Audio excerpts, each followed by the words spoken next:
All right. Well, do you want to say anything or should I just launch in? Well, yeah. So, welcome. This is 10 Books Every Writer Should Read, presented by Sue Greenberg. She's the executive director of the St. Louis Volunteer Lawyers and Accountants for the Arts. She's going to share an essential reading list and some tips about copyright, contract, and taxes, tax tips. So, yeah, take it away. Well, thank you very much. It's really a pleasure to be here. Thanks for the invitation. I know that the Kirkwood Library really values local authors, so I applaud you for that. There are a lot of authors in St. Louis, not just in Kirkwood, and the more the merrier. Wherever anybody is in, their writing practice, so to speak, whether it's to become a #1 bestseller author or just something to share with family and friends, it's all good. So our organization, St. Louis Volunteer Lawyers and Accountants for the Arts, is located down in Grand Center in a building that just opened about a year ago called the High Low, and it is dedicated to the literary arts. So on the ground floor, there is a coffee shop that is full of books. So when you're in the coffee shop, you can grab a book. It's got a gallery and it's got an event space that's dedicated to mostly readings, but other events surrounding the literary arts.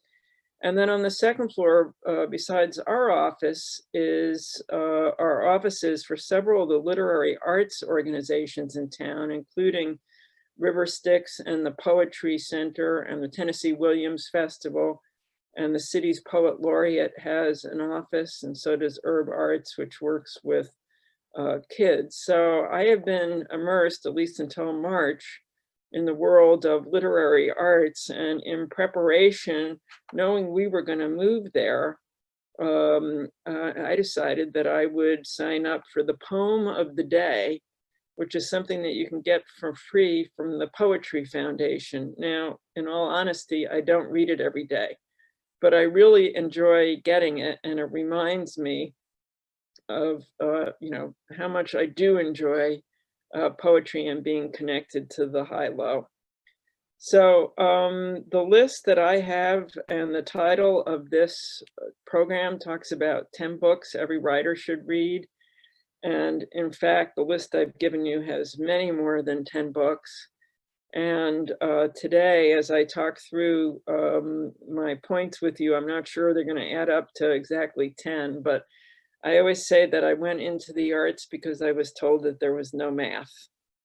So with that, I'm just going to run through a couple of the books that are on my list and some points that really aren't, but those points have to do with the things that come up most often at St. Louis Volunteer Lawyers and Accountants for the Arts, which are copyright, contracts, and taxes.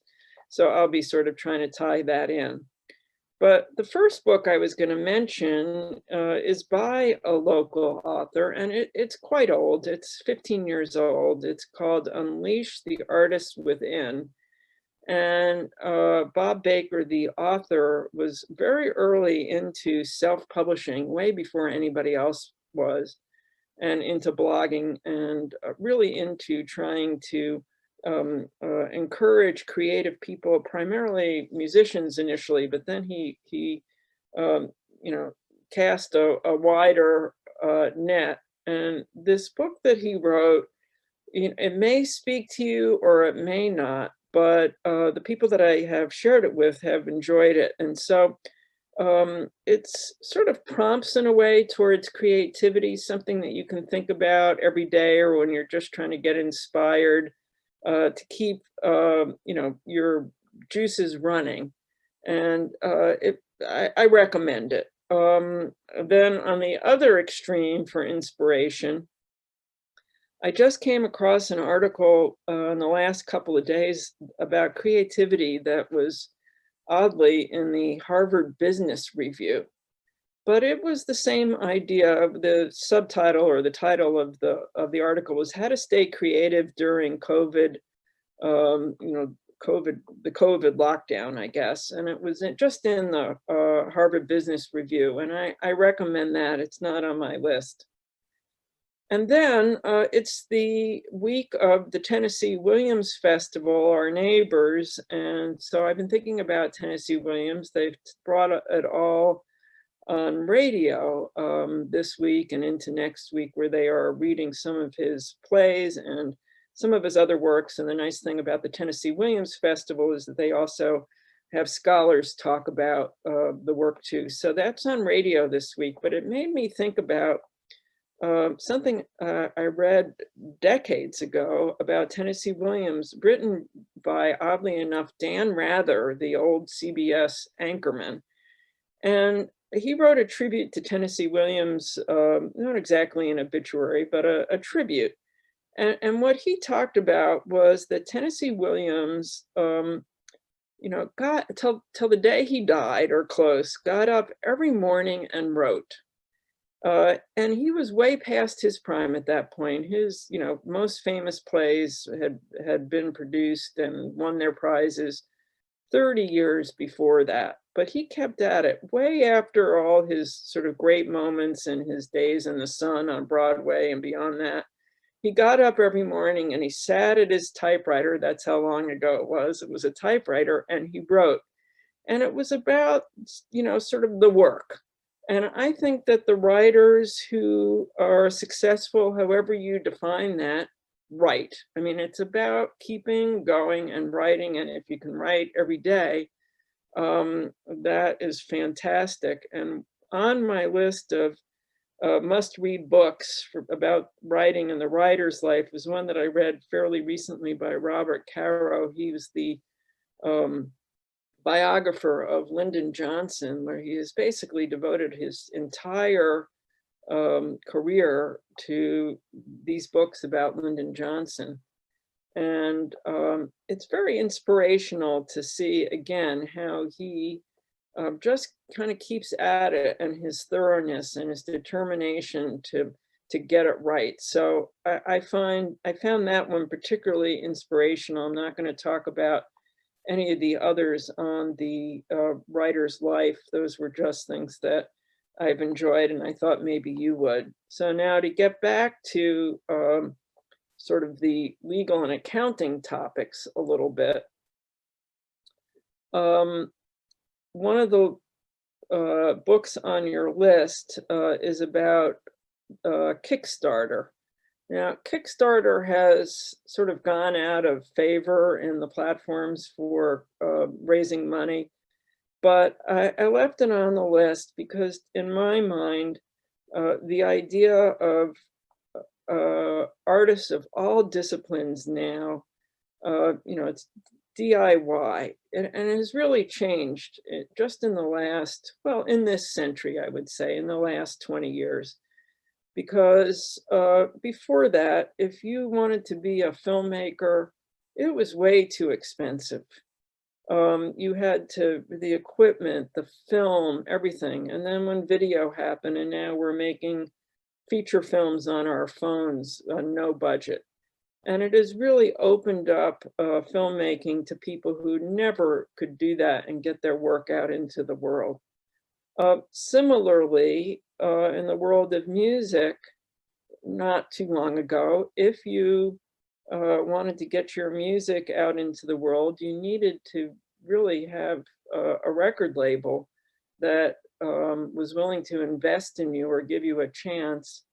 And now, those people are still part of the mix, the record labels, but there's so many other ways for composers and musicians to get their music to their fans beyond live performance, which is still, of course, what everybody enjoys most, and we're hoping we get back to that soon.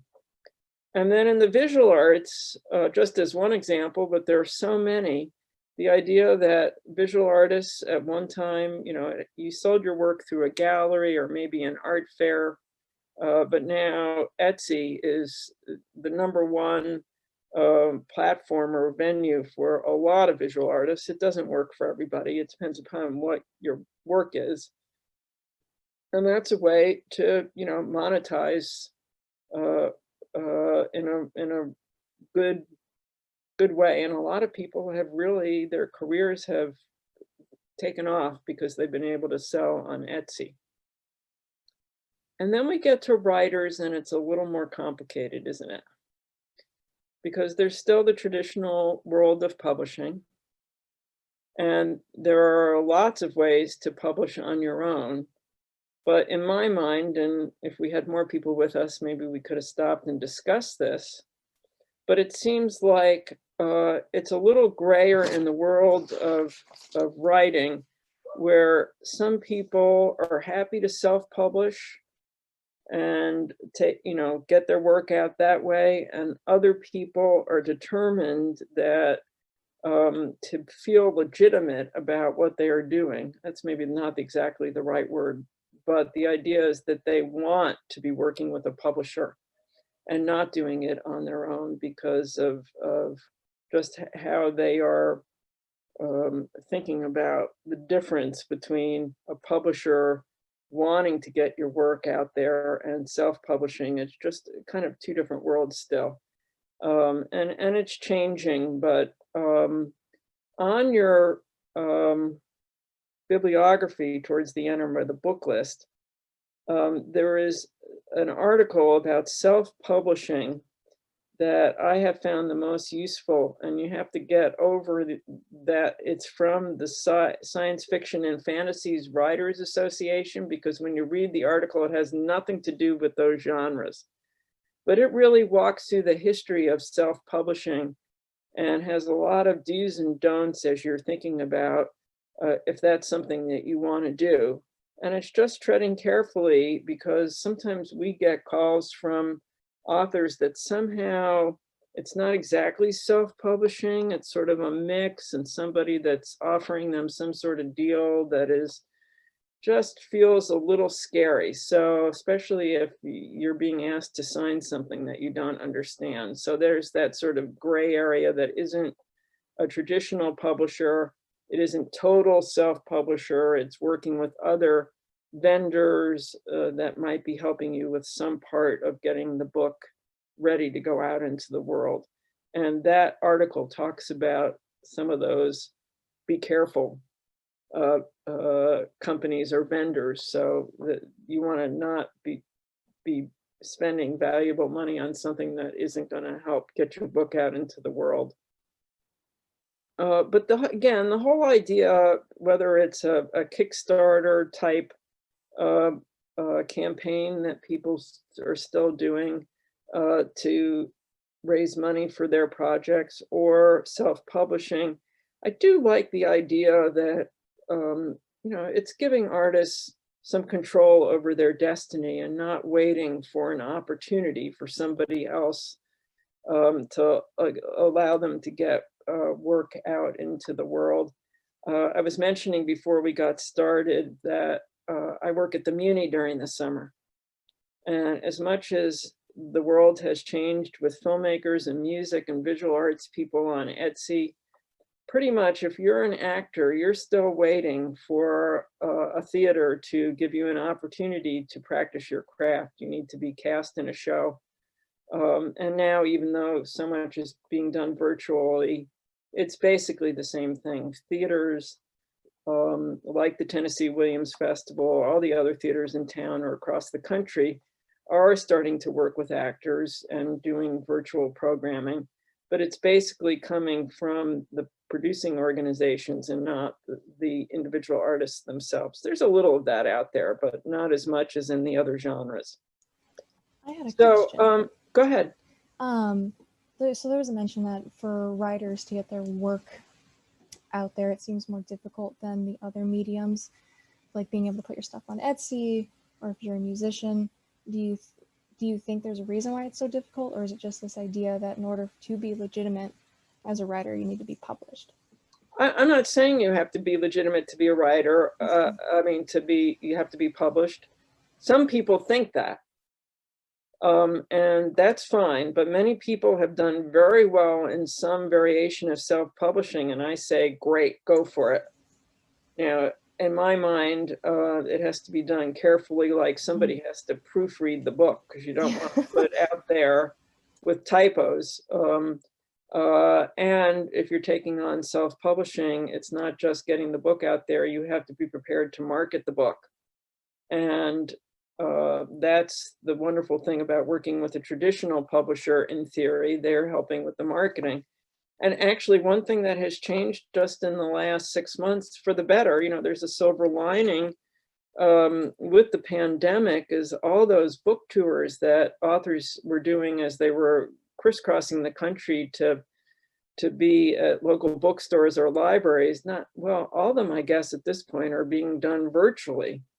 And I've had a chance to, you know, see authors talk, you know, from the comfort of home that I would have never seen either in St. Louis or even elsewhere. So there are some opportunities that we never really imagined before, thanks to Zoom. So I assume that the libraries, or do you all do a book series of some kind?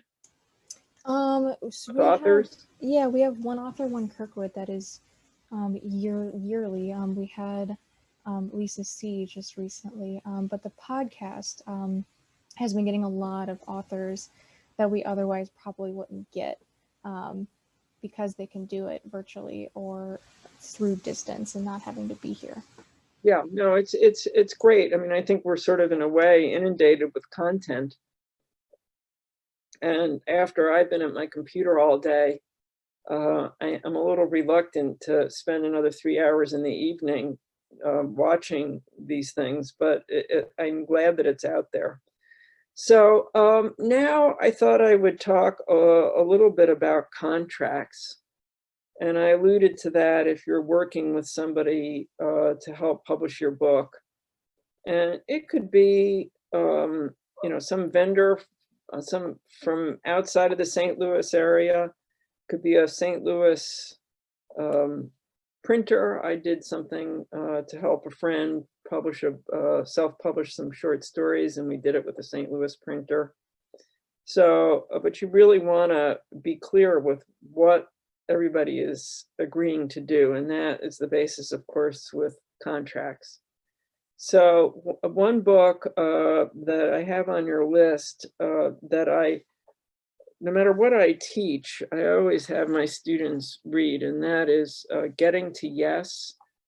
And it's the book, if there could be just one, about negotiation. And it came out of Harvard years ago. And I think it's been translating into, last time I looked, 33 languages, which maybe be every language by now.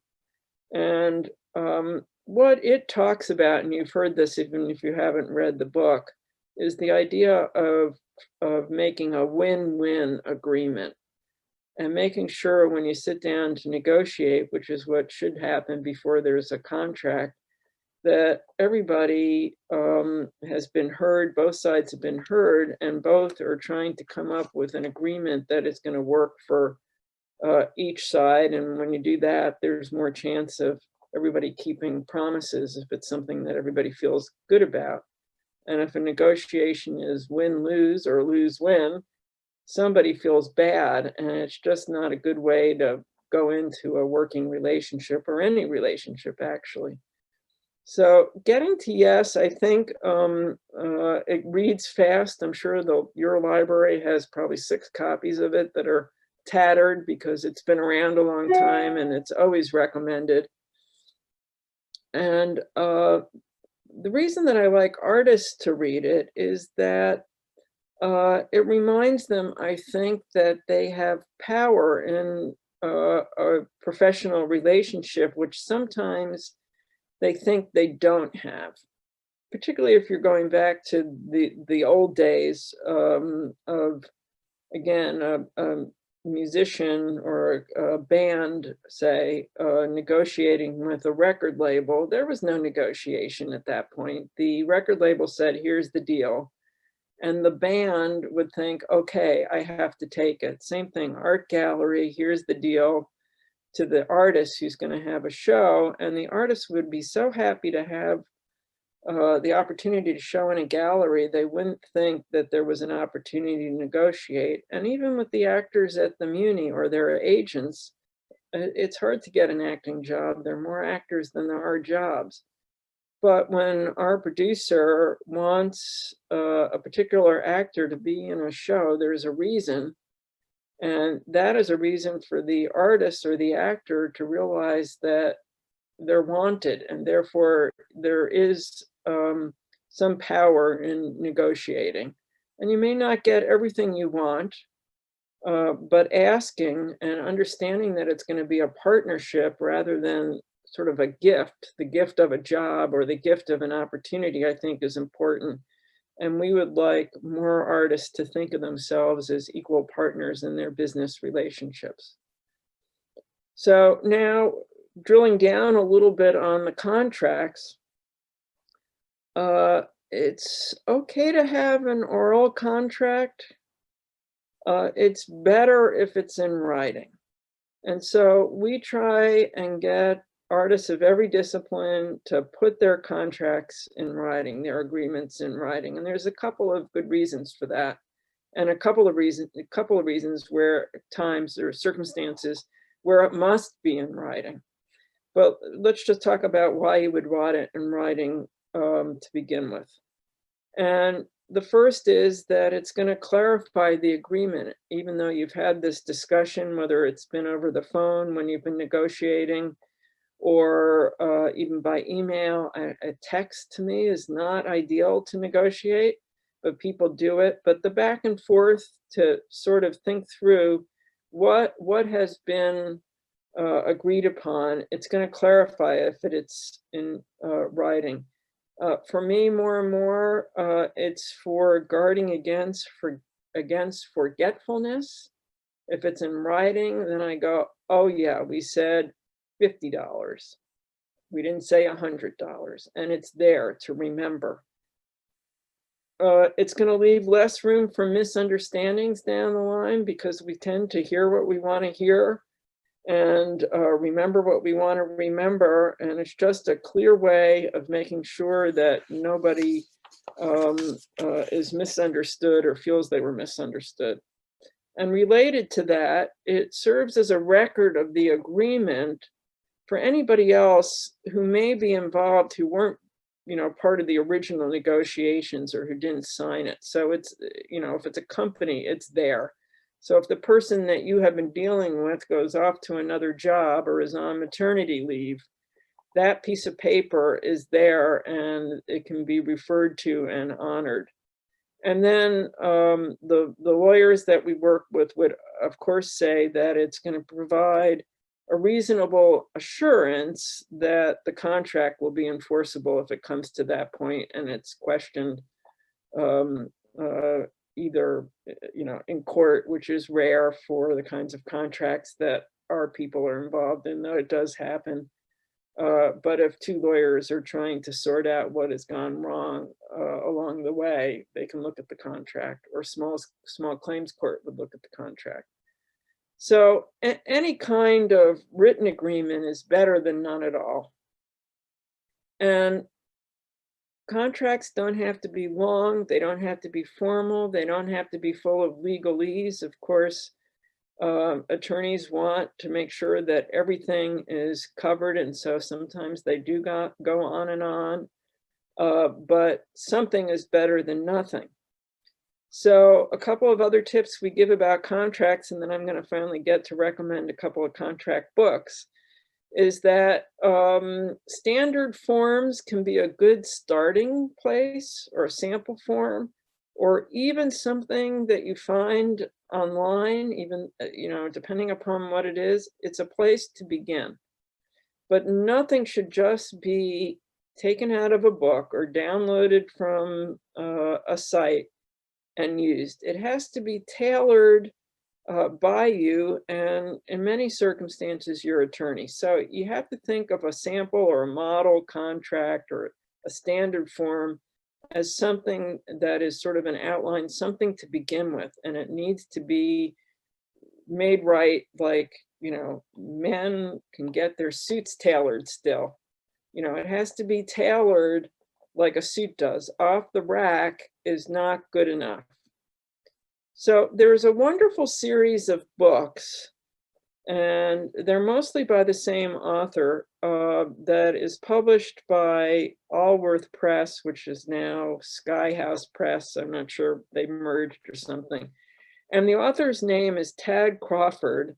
And the one that I have put on your list is called Business and Legal Forms for Authors and Self-Publishers. And the reason that I like Tad Crawford's books, well, there are a couple. One was that he was involved with founding the Volunteer Lawyers for the Arts in New York many years ago. But every one of his sample contracts, which are quite short, is preceded by about 3 pages of tips and explanation and things to think about and industry standards, which is an important thing to know if you're negotiating with somebody who's been in the industry a long time and you're new to it. It'll help you get up to speed. And then the sample contracts, as I said, are quite short, maybe 2-3 pages. They're laid out in a way that makes sense and common sense or easy to understand language, not too much legalese. And then at one time, there was a CD-ROM that was part of the book, and then you could get it in Word and fix it. Now, nobody has the ability to use a CD-ROM anymore, but I think there's like a QR code or something where you can get the actual contracts so you don't have to type them again. So you can get them in Word and whatever through the book. And it's an excellent series, and we use it a lot to teach contracts. Then this publishing house does a lot of professional practice books for artists of all disciplines. And there's another one I put on your list by Mary Embree, that's with an E, The Author's Toolkit, a step-by-step guide to writing and publishing your own book. So that's the legal one that we are recommending, though I have one other that I'll mention about self-publishing in terms of a book written by a lawyer. And I'm up to that one. So this one is called The Fine Print of Self-Publishing, and the author is Mark Levine. And it's mostly tips. It's maybe a little out of date, but it's something that our volunteers have used who are trying to help our clients. And the volunteers, if they are not super specialized, which very few of them are in self-publishing, when they look at that book, they feel like they're up to speed to help their clients figure out what makes sense. Now, there's another series of books by a publisher that I really like, and I have a few of those on your list as well. And that's Nolo Press, N-O-L-O. And they, very early on, they were started in Berkeley, California. So you can sort of picture the Berkeley, California in the 1970s. And they were really the first publishing house to do-it-yourself legal books and software.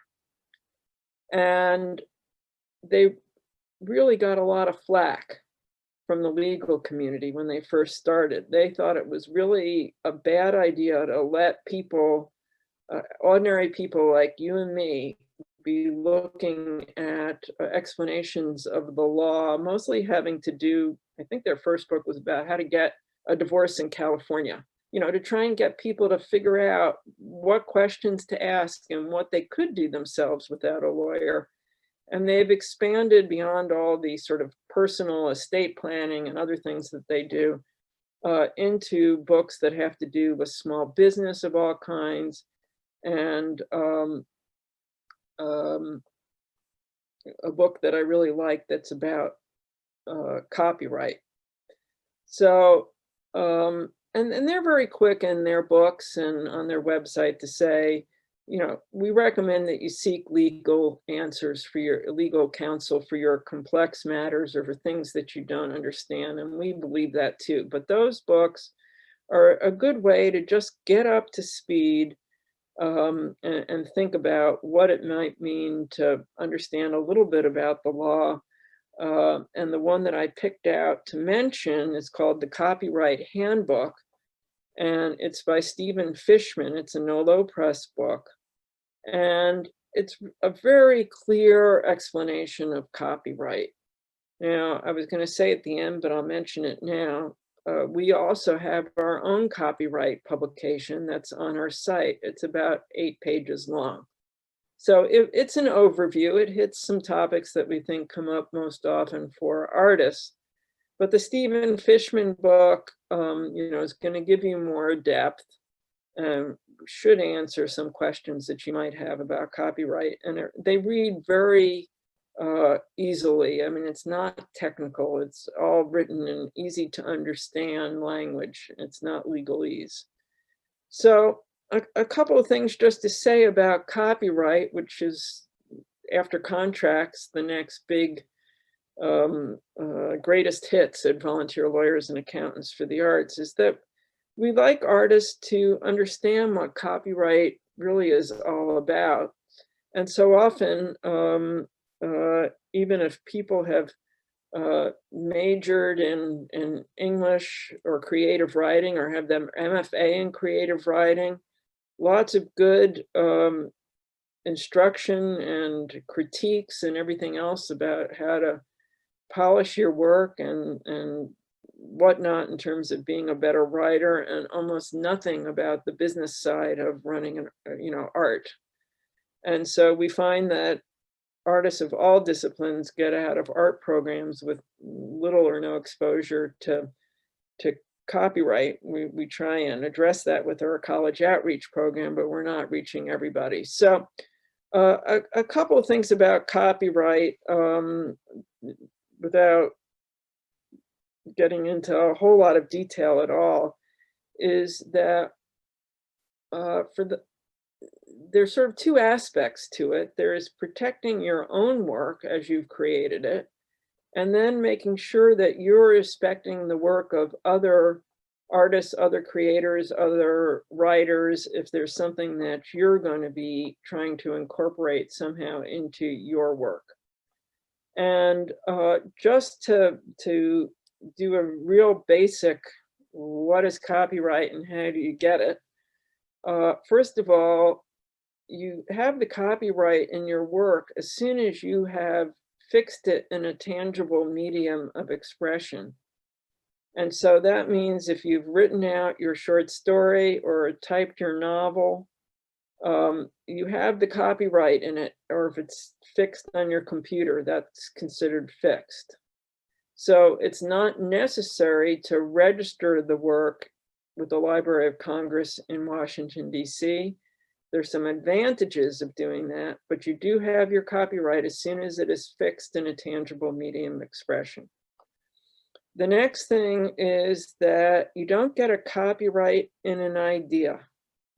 You get a copyright in how you express your idea. And that sounds like I'm nitpicking, but it's really a very major difference. So the example I use is, if I have the idea to write a play about an ocean liner that leaves England and doesn't quite get to the United States because it gets hit by an iceberg, that's my play about the Titanic.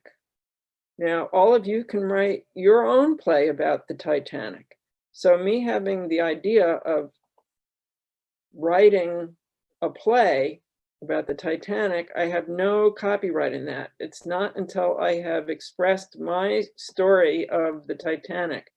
Is it going to start in England? Is it going to start in New York? Is it going to start when the iceberg hits the boat? Is it going to feature the rich people? Is it going to focus on the crew? Is it going to focus the people in steerage?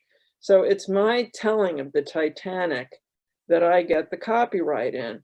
And so we want that as writers. Everybody should be able to write his or her own play, opera, epic poem about the Titanic. And you get the copyright in what you have created and fixed, and it has to be fixed in a tangible medium expression.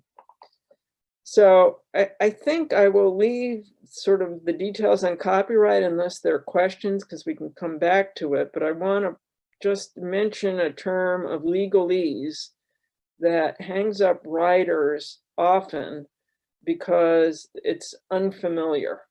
And some people who hire people to write, it's not just writers, it can happen with photographers or graphic designers.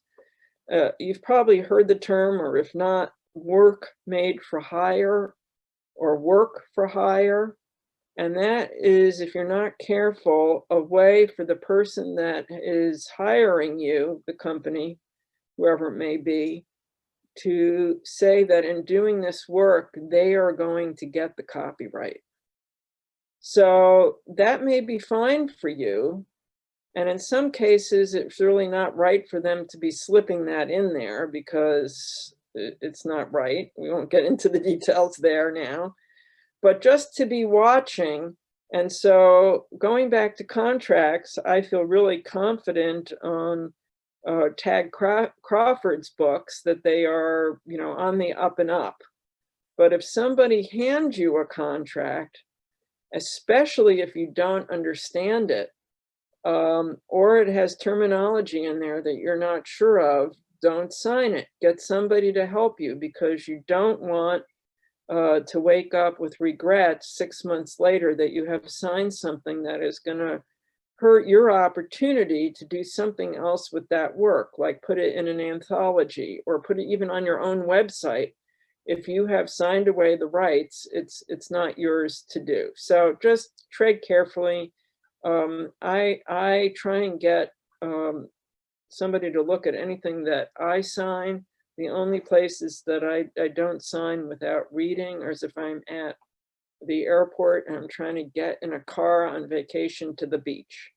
And I have to say, I don't read the fine print at, Enterprise Rent-A-Car at the airport, but I read everything else, because you don't want to have regrets because you went too fast or you were too trusting.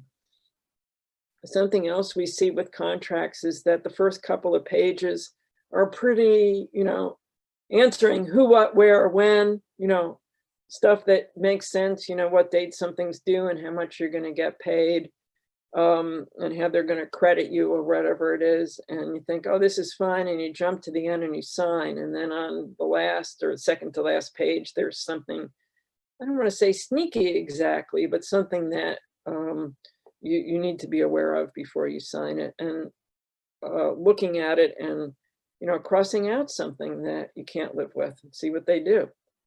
And likewise, if something's missing, writing it in. So that's where lawyers are great at identifying what might be missing and what should be deleted.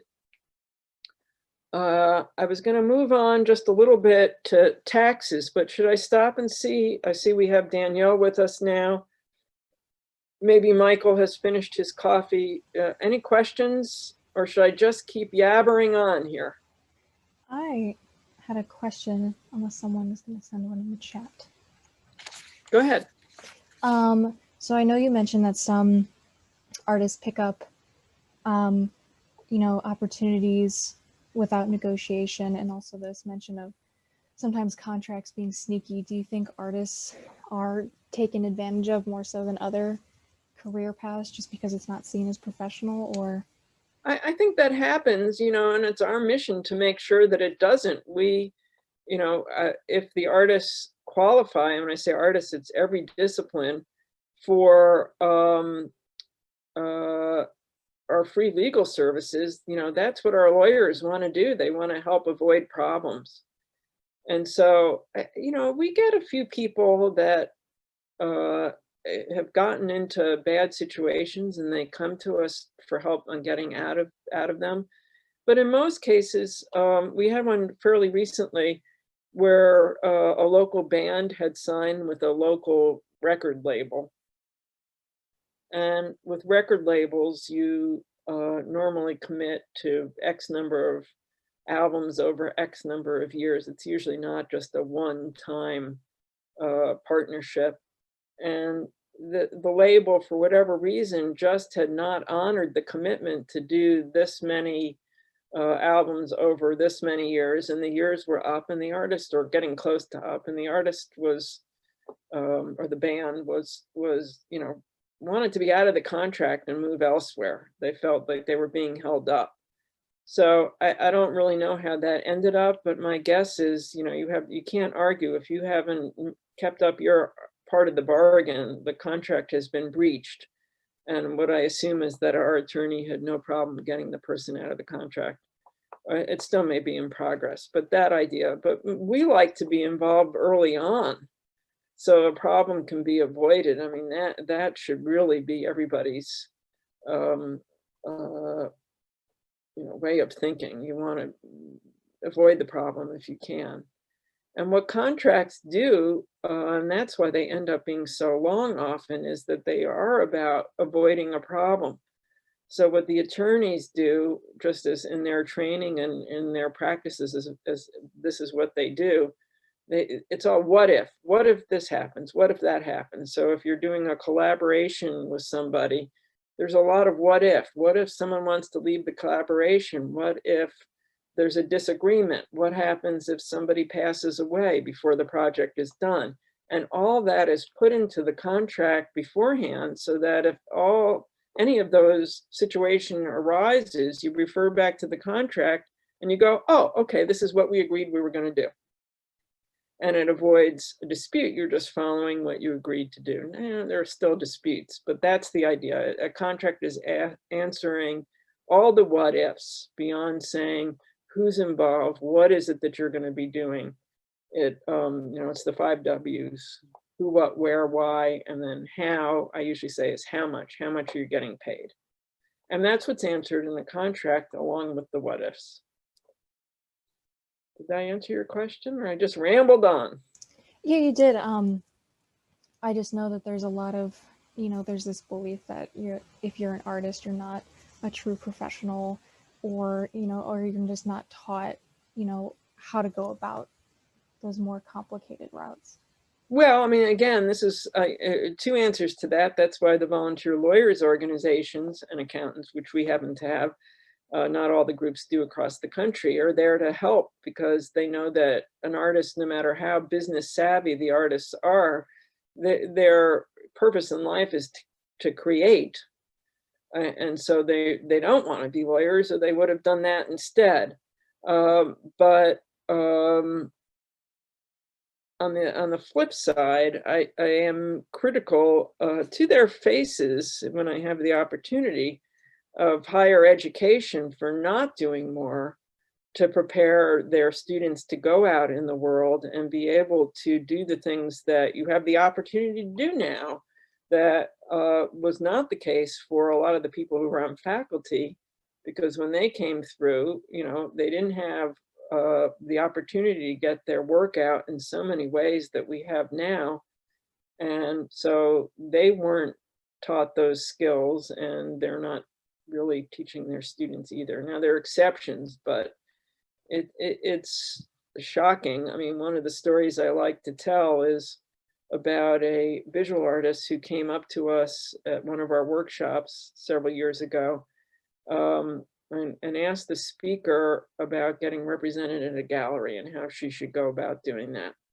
And the speaker that wasn't even her topic exactly. And I overheard the conversation, and I said to the artist, what brought you here tonight? Because she was considerably younger than the people who normally come to our programs. She looked like maybe she was 25, and in fact, she was just about 25. And she had done her undergraduate work at one of the best art colleges, not in St. Louis, and had also done an MFA. So this was 6 years of higher education. And I said, not once in 6 years did they talk to you about how to get representation at a gallery? And she said, no. I said, something is wrong. I don't want one of the 6 years. I get it. It's about making art.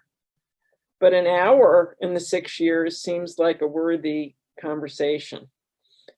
So I've been on a mission to try and do something about that. And there's been some progress, no thanks to me, but there's a long way to go.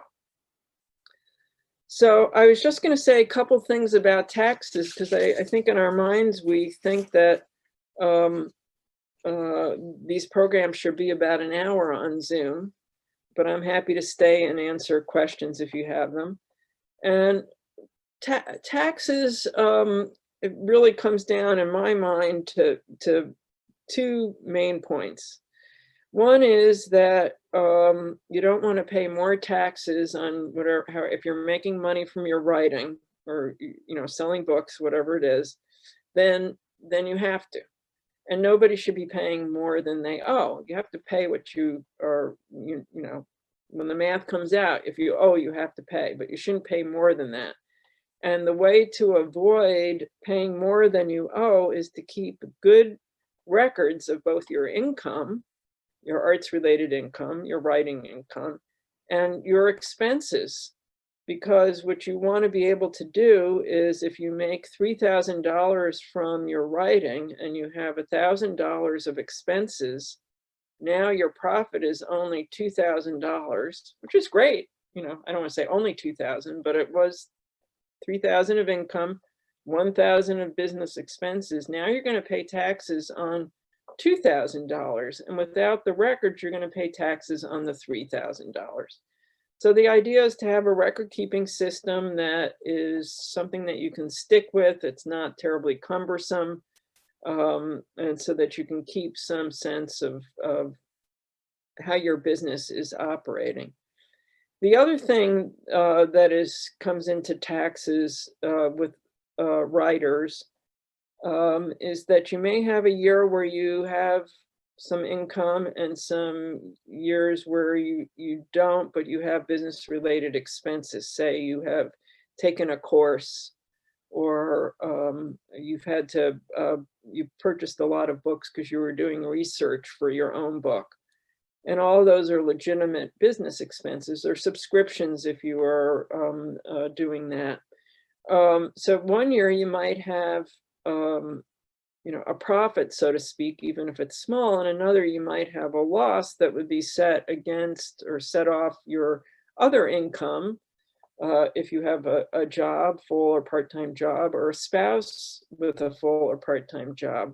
And so in keeping records about how you are operating your business beyond the actual sort of taxes, particularly if you're going to have a loss, the government isn't going to allow you, the IRS, to take a loss indefinitely, because eventually they're going to say, well, are you serious?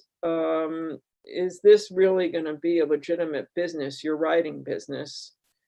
And if it's not, then it's going to be considered a hobby instead of a business. And if it's a hobby, it's not tax deductible, rightfully so. So if you're keeping records beyond just, receipts of what you're doing to be serious about your writing career, and for example, attending today or watching this recording later on, a note in a calendar that you spent an hour, listening about the business side of being a writer is, part of the argument, should you be audited, that you are being, your intention is to make a profit, even though you might not make it every year. So on our website are 3 publications. Our website is vlaa.org. I have it on your handout here.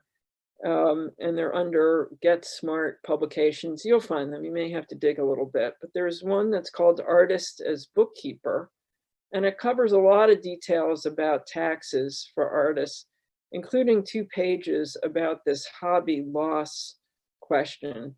And there's some bullet points that will help you think about how you could be running your arts business, your writing business. If it's a mindset to be thinking about it that way, if you care about taxes, so that you are not caught in the hobby loss problem should you be audited.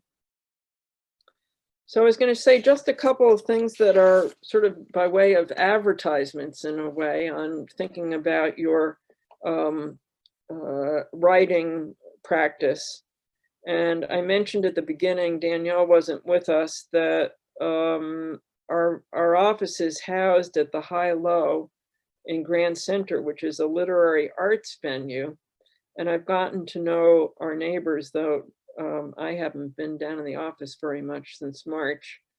But we talk occasionally. They've been there more than I have.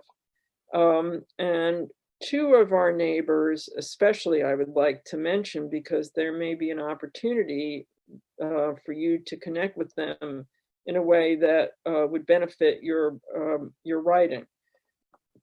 And the first is River Styx, which publishes a literary magazine. That's what they're best known for. And they also have a writer's series, a reading series, poetry reading.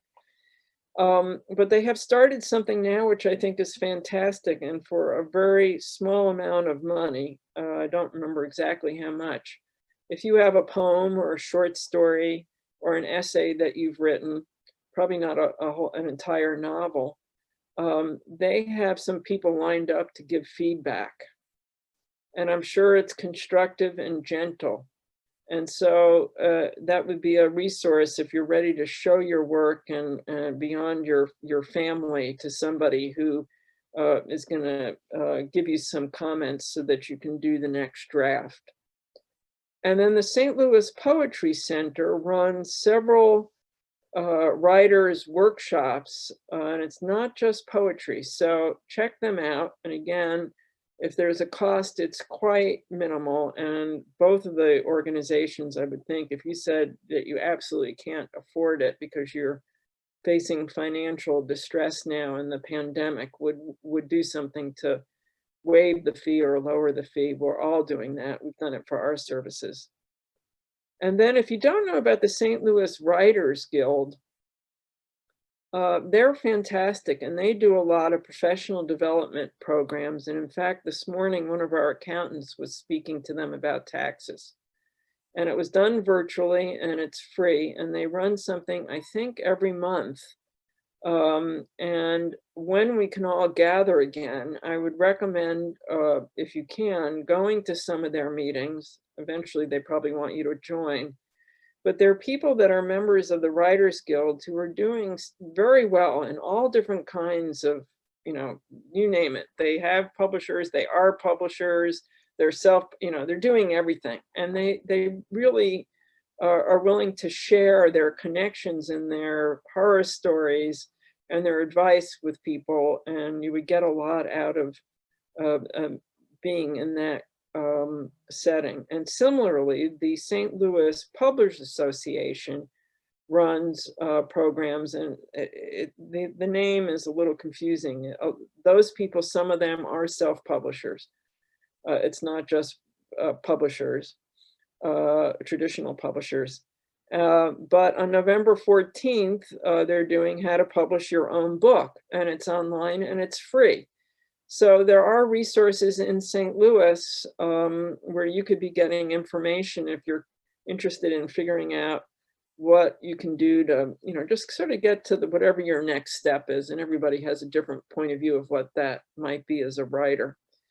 And then as a commercial for what Volunteer Lawyers and Accountants for the Arts does, I've mentioned that we have lawyers and accountants who help artists of all disciplines and also nonprofit organizations and small arts businesses like bands or a group of filmmakers that are working together with specific legal and accounting issues. And for that, you go onto our site and you fill out an application and tell us what it is that you need help with, because all these people are extremely specialized. So when we know what, you can't just say, I have a legal problem. You have to say, I want to explore, what would you have I want to write a book that is about a real person, and I want to know how far I can go without getting in trouble if it's fiction or whatever.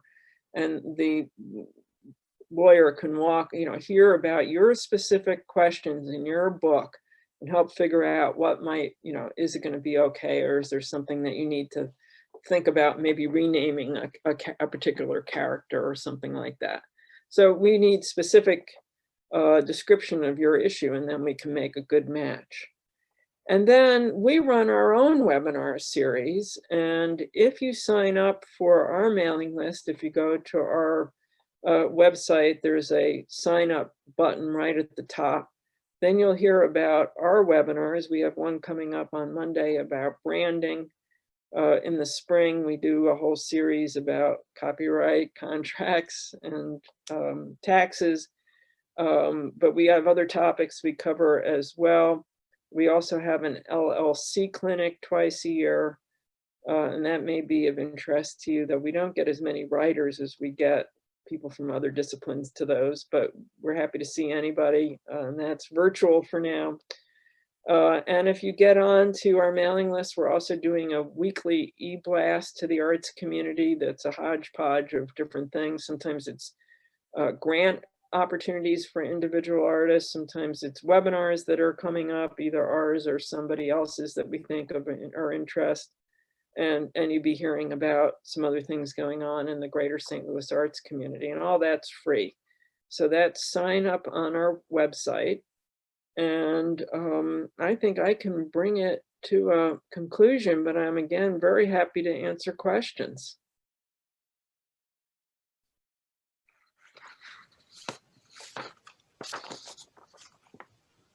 You can chat or whatever, anybody?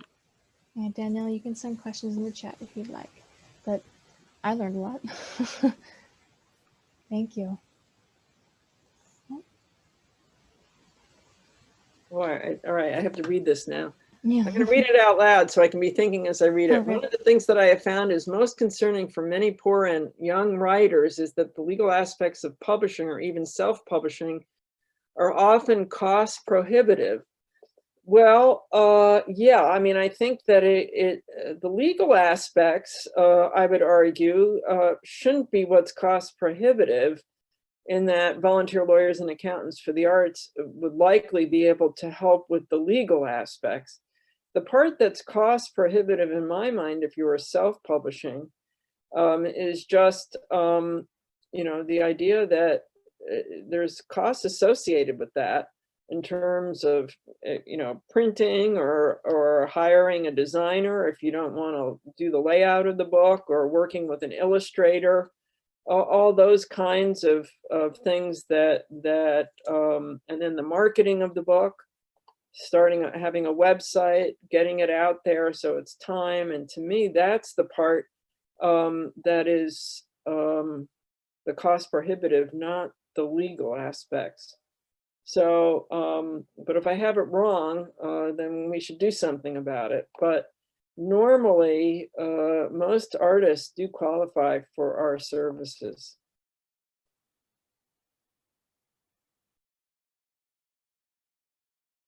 The ones who don't, I should say the reverse, is that it's based on, we ask you your income, and it's based on family income. So if there is a spouse that is a surgeon, and there is, you know, a decent family income, then the idea is that that family ought to be able to afford to pay an attorney or an accountant. But when family income is modest, which most people are, we're able to help. Do you all at VLA give advice on the routes for self-publishing or publishing? Yeah, so not exactly the not how to connect with a publisher, but if there's a contract from a publisher, yes, but not like shopping a book or shopping a movie. We don't do that. But some of the books on the list that I gave are good resources on how to find agents and how to connect with publishers, even if you want to write a proposal yourself. Most of traditional publishing is still done, you know, with an agent as a middleman, and that is very frustrating for authors because it's hard to get an agent to take you on, and there's, as far as I know, not anybody in St. Louis who describes himself or herself as an agent. It's mostly New York and Boston for writers, and Chicago a little bit. So that's frustrating. And it's frustrating for screenwriters because you can't just send your screenplay to, MGM or Disney. It all has to be submitted through an agent, and it's gatekeeping for those people. And I sort of understand it, but it makes you also feel like, well, how can I get in the door? So that's frustrating. There's, which is why the self-publishing has taken off, because you can do it yourself, which has got a lot to recommend it.